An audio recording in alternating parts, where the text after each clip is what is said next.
नमस्कार. Yes news महाराष्ट्रामध्ये आपल्या सर्वांचे स्वागत. वाढदिवसाच्या बहाण्याने ज्वेलर्सची फसवणूक, 2 सोन्याच्या चेनसह आरोपी जेरबंद.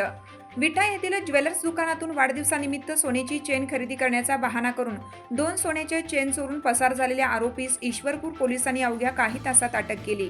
या कारवाईत चोरीस गेलेल्या सुमारे 2,50,000 किमतीच्या 2 सोन्याच्या चेन तसेच 1 लाख किमतीची डोमिनार D400 मोटरसायकल आणि बनावट नंबर प्लेट असा एकूण 3.50 लाखांचा मुद्देमाल जप्त करण्यात आला.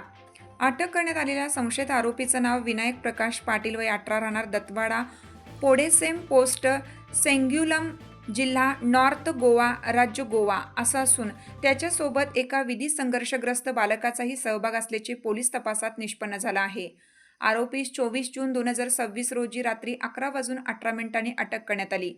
पोलिसांनी दिलेल्या माहितीनुसार फिर्यादी अरुण सर्जेराव साळुंके, राहणार विटा, यांनी 24 जून रोजी ईश्वरपूर पोलीस ठाण्यात तक्रार दाखल केली. दुपारी 3:30च्या सुमारास एक युवक त्यांच्या ज्वेलर्स दुकानात आला. वडिलांच्या वाढदिवसानिमित्त सोन्याची चेन भेट द्यायची असल्याचे सांगून त्याने विविध चेन पाहण्याची विनंती केली. त्यावेळी वजन व किमतीबाबत चर्चा करत दुकानदाराला गुंतवून ठेवत 2 सोन्याच्या चेन घेऊन तो पसार झाला. दुकानाबाहेर त्याचा साथीदार मोटरसायकलवर थांबला होता. दोघेही आझाद चौक मार्गे फरार झाले.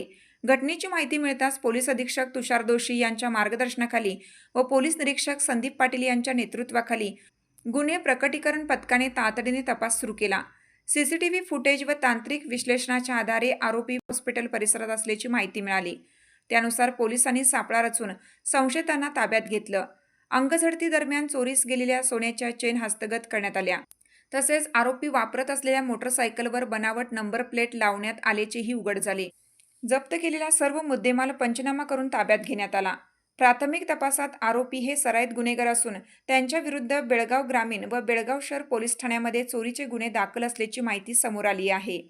ही कारवाई पोलीस निरीक्षक संदीप पाटील यांच्या मार्गदर्शनाखाली police head constable Kanade, police constable Amol Sawant, Deepak Ghaste, Shashikant Shinde, Vishal Pange, Ranjit Tomke आदींच्या पथकाने केली.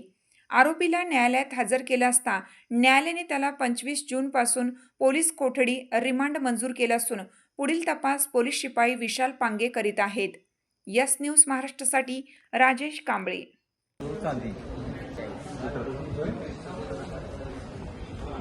तुमची साथ आमची. यस न्यूज महाराष्ट्र चॅनलला लाईक करा व सबस्क्राईब करायला विसरू नका.